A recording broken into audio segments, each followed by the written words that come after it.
patatas. Yan. Binaon muna natin. Tapos lagyan siya sa air frying.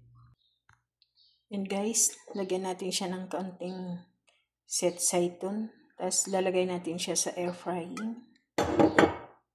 Ang ating patatas na sa air frying na.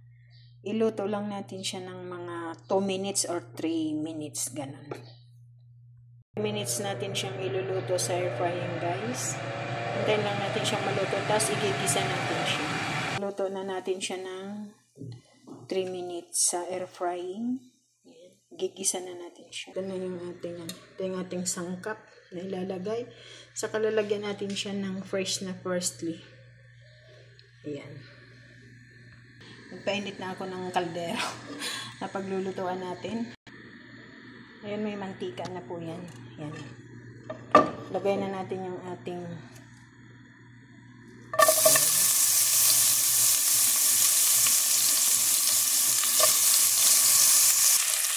buhos na natin yung ating patatas. Ayan. Yung ating patatas.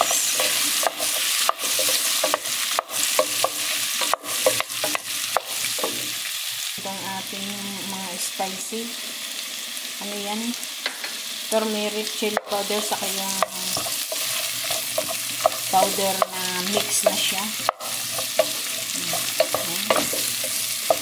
Tapos, lagyan natin siya ng kaunting tomato paste.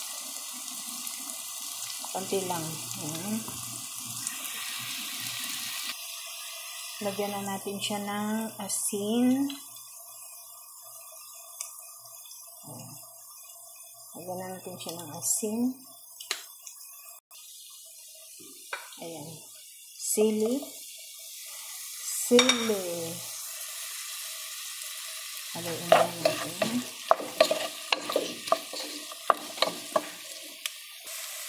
Lagyan na natin ng fresh na parsley. Hindi na pala siya fresh kasi na-frozen na. Nilagay kasi sa freezer yan.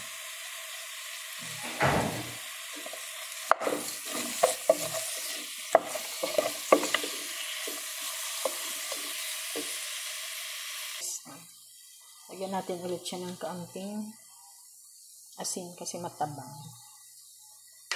Ayan, thank you for watching.